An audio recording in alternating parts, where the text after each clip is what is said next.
I'm Judy, and welcome to Judy in the Kitchen. Today we're going to talk about instant read thermometers. These are wonderful gadgets for every kitchen to have.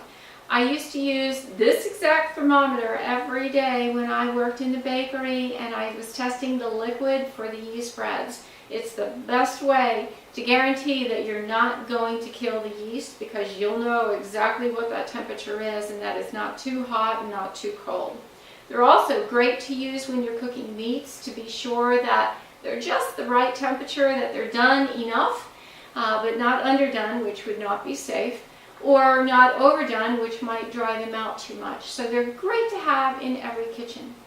Now sometimes they can get out of calibration, especially if they've been dropped, which can happen. So if you feel like your thermometer is not working right, please don't throw it away, you can fix it. Underneath the dial, you'll see that there is a nut. That nut controls the lever that indicates the temperature on the dial. Now, you'll take a pair of pliers and turn that nut one way or the other to adjust the temperature, and we'll get into that. This nut does not behave like a usual nut that you would be used to with a nut and bolt. It's not going to loosen or feel like it's loosening like you would expect it to. So beware that as you turn it with your pliers, you're going to think you're not doing anything, but you actually are. Now, what you do to calibrate it is you get a glass and you fill it with ice, and then fill it to the top with water. Let it sit for about 10 minutes. That way you know that the ice is starting to melt and that water is as cold as it's going to get. Then you'll take the thermometer and put it in that water. Hold it by the dial, not by the stem. If you hold it by the stem, you're going to alter the temperature. You're going to warm that stem up with your body heat, and you don't want to do that. So hold it by the dial. Wait till you see the little lever stop. Our hope is that it's going to stop on 32, because that water, as long as you let it sit long enough, that water should be 32 degrees. Let's say it does not stop at 32. Let's say, for instance, it stops at 26. Okay, we know that it's out of calibration. Now, you would hook the pliers onto the nut, and if it's set at 26 and you want it to go to 32, you're going to turn it in a clockwise direction to bring that lever up.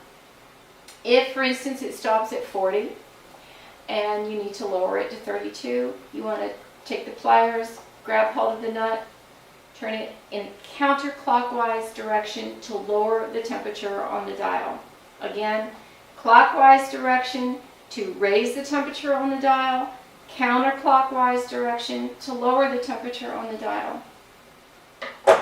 Once that's done and you feel like you've got it, then you can double check your work with boiling water. I have a pot of boiling water ready to go on the stove here. We know that if you're not at high altitude, water boils at 212 degrees Fahrenheit, which is going to apply to most of us. What you'll do is hold the thermometer again by the dial, not by the stem. Place it in the boiling water. Be careful not to burn yourself. Do not allow the stem to touch the pot. Okay? And wait till that lever inside the dial stops to move. Again, what we're looking for is for it to stop at 212. If it did not, you need to adjust it accordingly, like I said earlier, either clockwise or counterclockwise, depending upon where it's at. Once you get it where it needs to be, you're done. You're done. You can double check again with the ice water and go back and forth if you need to, but that is how you're going to calibrate your instant read thermometer. I hope this helps. This is Judy at Judy in the Kitchen. See you again.